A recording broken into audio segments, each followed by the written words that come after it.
be beaming, I be booming down that block. Everywhere you go, you know they know I'm hot. What's the deal? What's going on, my good people? Welcome back to the channel. Hope you all are doing well. If this is your first time here, I want to welcome you. Pull up a seat. I hope you enjoyed the content. And before we get into this food, I want to ask that you like, comment, share, subscribe.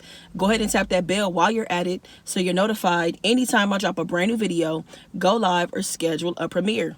All right, y'all. Today I'm having Waba Grill. I got a salmon, rice, and veggie bowl. I definitely want some extra sauce on here. We got a new Waba Grill by our house, and I've had it before. I haven't had it in a while, but put a little more sauce because they definitely didn't give me enough. And let me tell you something, y'all. It took forever to get this little bowl. Okay, it took 30 minutes to get this salmon bowl. I don't know what they was back there doing. I mean, I could see what they were doing, but I don't know. Anyway, let's get into this food. I really wanted some rice, so this is actually perfect. First bite for y'all. I should have gave y'all some veggies too.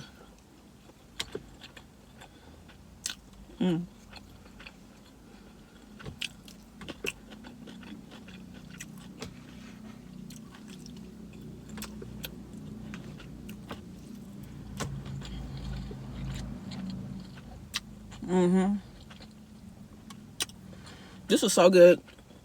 Let's see, it's what, 7:33? This is like my first meal of the day, y'all.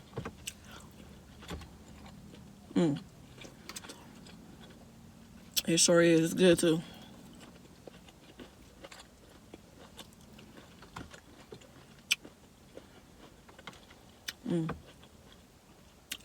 I love me a bowl. I love a good bowl.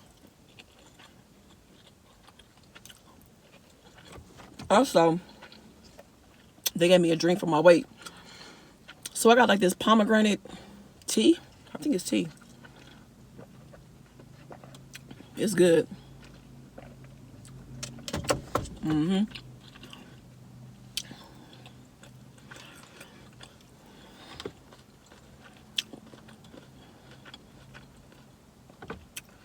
This is exactly what I needed.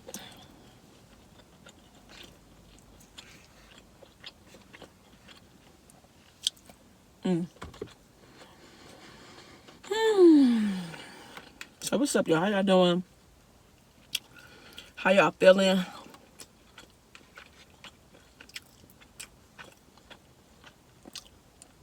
I don't know when this video is gonna drop, but today I just got back from hanging out with Steph and Tasha in the valley.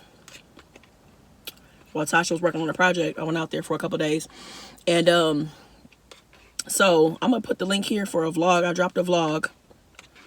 You know, just some footage I caught while we were all hanging out. So check that out if you haven't done so already. And shout out to my cousins for inviting me out to the valley. It was cool hanging out. I feel like I got me a little tan. Can y'all see? I got me a little tan. Laura said I got a tan, y'all. I don't know. I feel like I got a little baby tan, so I don't know. We'll see. I gotta take a real good look at myself. I can't really tell right now, but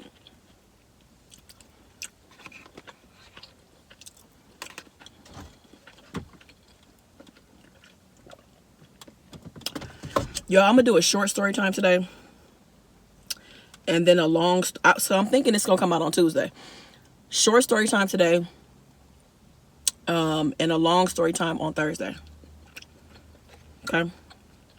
So if you into the short, if you like any story time, I got you covered both days. If long is your preference, I got you on Thursday. Before I get into the story time, two things real quick. The 15th, I'll be back. You know what I'm saying? The seasonings will be restocked. My Goodness Can Be company. I have low sodium seasonings in case you're here for the first time. I have a low sodium Cajun lemon pepper as well as a low sodium jalapeno garlic pepper. I'll drop the link below. So yeah, the 15th, I'll be back. So hopefully you can try it for the first time. Or I know a lot of y'all been hitting me saying y'all got to restock your kitchen. So I got you. The 15th it is. Second thing, I mentioned this like a month and a half ago on a live stream. So some of y'all may have been in the live, some of y'all may not have been in the live, but I really felt like this was on my mind and heart to remember. I mean, to say it again. Get life insurance, y'all. Get life insurance. Make sure your policies don't lapse. Make sure you have enough insurance, you know, for your family to bury you, to take care of expenses, especially if you're the breadwinner in your household. You know, I know that speaking about death is not easy, but it is something that's going to happen. And I've been seeing a lot of young people passing away, and I have never seen so many GoFundMes in my life. I haven't, you know, and yeah, and I know a lot of us feel like because we're young, we're going to have time and all that kind of stuff, but we don't know when it's going to happen. You know, it's not if, it's when. And I'm not being paid by any type of company. This is just a reminder to y'all for real, because I really care about y'all well-being. And you know, when you're grieving the loss of a family member, that's the last thing you want to worry about, is how are you going to bury them. So, and I also want to mention that I just made some changes to my life insurance policy. I got a new policy, actually. And for some of us out there, you may not have health insurance, or you may feel a little leery going to the hospital. I mean, going to a doctor's office because of everything that's been going on in the world over the last year or so. One thing I want to say is that, if you didn't know this already, is that you can get a physical as a result of you getting life insurance. You know, make sure that you're healthy, make sure that you're okay. So I want to say I got my physical on Monday, got my results and my approval for my policy like by Wednesday. So I know some people don't know where to start, don't know what questions to ask, don't know how much coverage you need, all of that. So I'm going to put the link for my company below if y'all want to start there, just to give you a starting point. You can go to any company you want. And again, I'm not being paid by anybody. I'm just reminding everybody, get life insurance, okay? Because your policy will be used. You know what I'm saying? So your beneficiaries will use your policy at some point. You know, I know we have auto insurance. We got insurance on our cell phones. You know, we got all these other types of insurance that may never be used, but your life insurance will be used at some point. And that's a fact. And again, I know it's uncomfortable, but make sure you set your family up. You know, make sure you set your family up so that when they're grieving, and make sure your family have insurance as well. Have that conversation. Now is the time, for real. So, all right. So like I said, this is going to be a pretty quick story. This is a fiction story. Just an idea that kind of popped in my head. And it's very short and sweet. You know what I'm saying? All right. So this story is about Kendrick and Danielle. Kendrick and Danielle. So it's a Saturday night, and Kendrick and Danielle happen to be at the same gas station. So he's in one pump and she's at the pump across from him. So they checking each other out, you know, kind of catching eyes or whatever. And, you know, they're not really flirting, but they notice each other. So she's getting ready to pump her gas. She's paid for it. And she's kind of like struggling with the pump. But she's doing this on purpose to get his attention. So he notices and he comes over and, you know, helps her with the pump or whatever, right? So now at this point they're flirting or whatever, you know, she batting her eyelashes at him, he's smiling. And they start small talking with each other, you know, laughing or whatever, just immediately. And he tells her, he like, what you doing tonight or whatever? And she's like, what? He's like, I'm just asking, I'm going to a house party, you know, I'm going alone. I would love you to come with me. And she's like, are you serious? And he's like, yeah, like, I mean, I know that you don't know me, but it's a house party. It's going to be people all over the place. You know what I'm saying? And you driving yourself. I'm driving myself. I don't know where you live. You know what I'm saying? Let's just go have a good time. You know what I'm saying? It's going to be drinks. It's just going to be a good time. Why don't you come with me? So she starts laughing, and she's just kind of like thinking about it for a minute. And she's just like, all right, like this feels very spontaneous. And she's an extremely spontaneous person. So she's like, all right, you know, send me the address. So he like, no, for real, I want you to come. She was like, I'm for real. Are you going to the party right now? And, you know, he's like, yeah, I'm about to go right now. She's like, damn, I can't go in this. I got to go change real quick. He was like, no, you look great. It's just a house party. You ain't got to do too much. You look great. So she's like, all right, I'll follow you there. So he does send her the address. They exchange numbers. He does text her the address. So she also follows him though, you know what I'm saying? But she has the address just in case she gets lost. So they pull up to the house and they go. And there's people everywhere. People outside, inside. It's a 2-story house, pool in the backyard. And there's people everywhere. I mean, a sea of people, right? There's music blasting, people performing on the stage. Like, it's all kind of stuff going on at this house party. So they go in and, you know, immediately find each other. They, you know, they go in together and he asks, you know, do you want a drink? And she's like, she kind of looks at him like, do I want a drink? Like, you trying to slip me something? And he was like, nah, not like that. He was like, you know what? Because you don't know me, I want you to make your own drink. You know, I'm just telling you, the bar is over there. You know, it's fully stocked, you know, and drinks are free. Just tip the bartender or whatever. And she was like, okay. So she goes off, she makes her drink. He makes his drink. Then they meet up again in the middle of the house or whatever. And they just kind of like people watching, you know what I'm saying? Then they finally start dancing with each other. And they're really, their chemistry is really strong with each other. Like, they're laughing and spending time. Like, they look like a couple. You get what I'm saying? People that give off that energy like they are a couple. They have that. So they dancing and he's with her the whole night. You know, it's not like he brought her to the party just to like leave her there by herself or whatever. He's with her the whole night. He sees a couple of his friends, his boys or whatever. He introduces her to his homeboys or whatever and whatever. So a couple hours go by and she's ready to go. So he's like, all right, bet, let me walk you to the car. Walks her to the car, and you know, so it's like, so now what? Where do we go from here? They end up kissing. The kissing gets really intense, and one thing leads to another. They end up at his house, right? Now, and they get right to it. And again, their chemistry was already great. You know what I'm saying? So they get it popping. It's great. They go round after round after round, right? Now, what this does turn into is a routine. You know what I'm saying? Of them basically just hooking up. And they always meet at Kendrick's house because Danielle has a roommate at her house. So she can go to Kendrick's house, be as loud as she wants, do whatever she wants at his house without having to worry about nobody else, right? So they fall into this routine. So they doing this now for like 6-7 weeks. Now, they don't do nothing but this. You know what I'm saying? And the interesting thing is that whenever they're done, Danielle is always met with like stuff that she likes, you know what I'm saying? So a blunt, a massage, breakfast, a newspaper, poetry. He always has something for her. Like, he's a really attentive kind of dude, you know what I'm saying? So I don't know, they're in this rhythm and pattern with each other. So one morning, you know what I'm saying, they wake up and he's made coffee for her. He knows exactly how she makes her coffee. He makes some coffee for her, and they just kind of just sitting around. It's quiet, but it's not like awkward silence or anything like that. And you know, she asks, like, or he asks her, he's like, you know, why don't you ask me about other women? She's like, because I don't care. You know what I mean? We do what we do and we go about our business. You know what I'm saying? We use protection. So there's nothing for me to really worry about. And she's like, you know, why? Why do you want me to be worried? He's like, no, I'm just asking. Like, you know, we've been doing this thing for, you know, a while now, and you don't ever ask any questions. And she's just like, you know, I'm a grown woman. You know, I enjoy what it is that we do, and we go about it the right way, so I'm not really tripping or whatever. And so she's kind of like asking him, you know, do you want this to be more? Do you want to go on dates? Do you want to hang out? He was like, I mean, in theory, that sounds nice, but I'm good. I'm good on relationships. You know what I'm saying? And I'm not trying to tell you like, oh, I don't want anything. I don't want to really have anything, or I don't want anything serious. He's just like, I don't really see that I'm built for that kind of stuff. And she's like, why? And he's like, because, I mean, the shit always comes to an end. Like, it never works out. Nobody ever has a forever. You know what I'm saying? Like, eventually one person is more in love with the other. You know, feelings change. Somebody end up cheating. Or, you know what I'm saying, even if y'all stay together, y'all not happy. It never works out. It's never this happy ending that everybody is always talking about. And, you know, she's just like, well, you caught up on that. You caught up on things not working out. And even if that is the truth, why can't you just focus on the 6 months of happiness that y'all have together, or the 6 years y'all have of happiness together? Allow that to happen.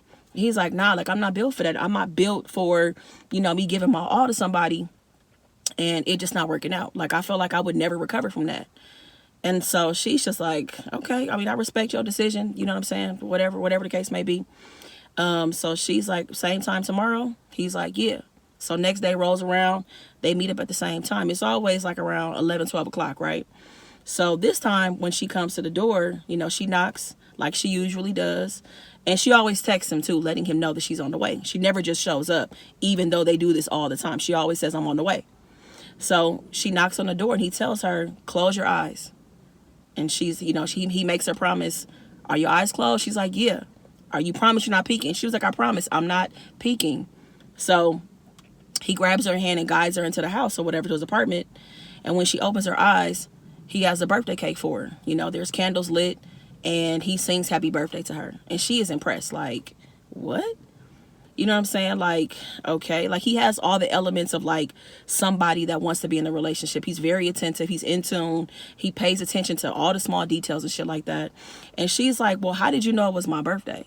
And he's like, well, when we met at the gas station the first night, you dropped your license. And when I picked it up, I saw your birthday. And I've never been able to forget that day. And I knew I was going to see you today, so I wanted to celebrate a little bit. And so she's just like gushing, you know what I'm saying? Like swooning. Like, I can't believe this man remembered my birthday. Actually did something very thoughtful. Got her cake. And they're kind of like dancing in the apartment, kind of having a good time. But they're like super connected, you know? Like, if he were into having a relationship, this would be a good idea for them to like date. You know what I'm saying? And anyway, they start dancing and they end up in the bedroom because that's what they usually do. And this time is different. They like make love to each other. You know what I'm saying? Like, it's very passionate. It feels very deep. It feels really intense this time. It feels very, very different. So, you know, fall asleep. Next morning, he's laying on his back and she's like, you know, laying on his chest. And when she wakes up, she like leans up to go ahead and kiss him, and he doesn't really budge. She kisses him some more. He still doesn't budge. She kind of taps him a little bit. He doesn't budge. And then she taps him a little bit harder. He still doesn't budge. She's like, Kendrick, like calling, like tapping him, pushing him. No response, right? And she doesn't see his chest rising or anything. So she grabs her phone to call 911. And as she's dialing, he starts coughing and he's laughing though. And she's like, what the, like, are you serious? So she throws her phone down in the bed and she just like goes into the, you know, the living room. So a couple seconds later, he gets himself together. He comes in the living room. And she was like, what is wrong with you? Like, why would you do something like that? And he just like, I'm sorry. Like, I'm really sorry. I should have done that. She was like, no, you shouldn't have. You know, so she's still like catching her breath. She like leaves, goes to get her phone from the bed. She's like getting her things, like come back in the living room. And she's like, like, why would you do that? And he's just like, to be honest with you, he's like, can I be honest with you? And she's like, yeah. I did that because I wanted to see how you would react. You know what I'm saying? I didn't think that you would react like that, you know, just behind somebody you sleeping with. Like, it seems like you really care about me. And she's like, so you tested me? And he's like, I mean, I guess so. And she's like, what? Like, who does that? Like, why would you go to that extreme doing something like that? You know, like, obviously I care about you. And so she breaks the silence and she's like, who the fuck? Like, who hurt you? You know what I'm saying? Was it your mom or your dad? And he's like, to be honest with you, both of them did. And she's like, you know what? You're an asshole. You deserve whatever your parents did to you. And she storms out. Like, she is really pissed about this thing that what he did. You know what I'm saying? So she grabs her thing, storms out, and she's hot. So as the day goes on, he's trying to get in touch with her. She's sending his call to voicemail. She blocks him at one point, unblocks him. You know what I'm saying? He's really just trying to get in touch. He calls her for 2 days straight. She doesn't answer. The third day, she finally picks up the phone. And he's like, I'm really sorry. Like, I shouldn't have done that. I took it too far. I did too much. I really didn't think that you were going to, like, have a problem with me doing that. Like, I'm sorry. And I'm sorry. I will never do that again. I won't test you. You know, I am glad that you care about me. Even though we're not working towards a relationship, you know, we share pretty intimate moments. So I am happy to know that you care about me. And I didn't have to go to that extent of, you know, to really validate that. And so she's like, whatever. She's like, well, if you want to continue like sleeping with me, spending time with me, I want you to meet me somewhere. And he's like, where am I meeting you? She's like, just meet me here at 7 o'clock. That's all I want you to do. So he's like, all right. So he pulls up at 7 o'clock, rolls around. He goes to this unmarked building. He pulls up and he's like leery because the parking lot's kind of empty. There's like 1 or 2 cars in the parking lot. It's like a 2-story building. But like I said, it's unmarked. And so he calls her and he's like, hey, I'm here. She's like, yeah, come upstairs to the suite number I told you about. So he goes upstairs and, you know, he's kind of like leery again because he's like, he doesn't know what's going on. You know what I'm saying? So he gets to the door and he kind of like knocks on the door and a voice says, come in. And he goes in and immediately he walks into like a therapy session. It's a woman sitting behind the desk and, you know, Danielle is there as well. So she feels like he needs to talk to somebody, you know what I'm saying? After him talking about how both of his parents hurt him, she's just like, you need to talk to somebody. And I felt like, since I do care about you, I got you a therapy session. And he's like, are you kidding me? Like, you're crossing the line. Like, I didn't ask for therapy. I didn't ask for help. You don't even know my experience with therapy. You know, if it's something that triggers me or anything like that, like, this is not cool. Like, I'm cool. I don't want to talk to anybody. He slams the door. He barges out. And that's it. Like, he stops taking her calls. He blocked her. She's popped up at his house. He doesn't answer the door. That is it. They cut ties. You know what I'm saying? That is the end of Kendrick and Danielle, right? So fast forward, it's now about, I would say almost a year later. So 11 to 12 months later since they've last seen each other, right? So they're at the gas station that they both met at for the very first time. They run into each other at the gas station. He's walking in and she's getting ready to walk out. And it's like they see each other and they just have that chemistry. It's very magnetic. And it's like, hey, like they're happy to see each other. But it's not like, it's no turmoil. They're not mad about the last time they saw each other. They don't even talk about the last time. It's just like, damn, it's good to see you. You look great. You look good too. I'm really happy that I saw you. And they kind of like look at each other and just have this moment where it lingers. And then they just go their separate ways, right? So she's walking out. He's inside of the gas station and he grabs some snacks. He doing lotto. Like, he's been inside for a little bit. He's inside and getting gas on his pump or whatever, right? So he's inside for a minute. She's outside. By the time he comes out, she's gone. So now fast forward that night, Kendrick is in his apartment playing his PlayStation and there's a knock at the door. So, you know what I'm saying? He opens the door. There's nobody there. Like, it's just completely quiet. You know, he doesn't hear anything, doesn't see anything moving around or whatever. So, all right, so 30 minutes go by and Kendrick is still in the game playing, right? He's deep into it. He's intense, playing. So this time a note slides underneath the door, a letter. So he goes and he grabs a piece of paper and he opens it up because it's like folded in sections. He opens it up and the first thing it says is, while you were in the gas station, I got a chance to meet your wife. She's beautiful. Smiley face. He's like, oh shit, what?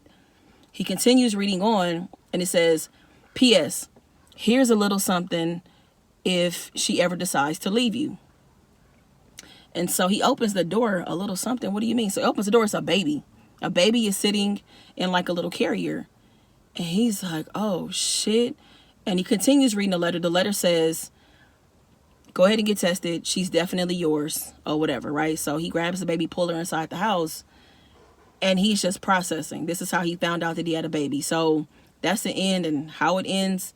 And it's pretty shady the way that it ended. So when Danielle was inside, when she went outside, she saw a woman inside of Kendrick's car. And she walked up to the woman because she wanted to know what was going on. You know what I'm saying? Because she really liked Kendrick. That's when she found out that he was married. And that put her in her feelings. Her heart was broken. Not only did you not want to date me, you moved the next person you met, you married. You didn't even give me a chance. Give us a chance. And I got your baby. Like, what? Now, mind you, Kendrick didn't know that she was pregnant. So she planned on telling him. This is not how she wanted to tell him. But since her feelings got hurt, she got real petty, dropped the baby off. And, she probably is hoping that his wife sees the baby and is like, what the f is going on, right? So I'll leave that up to y'all imagination to figure out how you want that all to end, in terms of the wife finding out or whatever. But Kendrick is definitely married. So, yeah, I think Danielle was definitely petty about the way she went about things. And also, too, that's why she took Kendrick to go to a therapist, because she knew she was pregnant at that time. And, she wanted her child's father for his mental health to be together. You know what I'm saying? Like, she really felt like she picked up on the vibes when he talked about how both of his parents hurt him. She really wanted him to go and talk to somebody. So, yeah, that's how it ends. So that's the end of the story, y'all. Hope you guys enjoyed it. Got you on Thursday for a longer story time.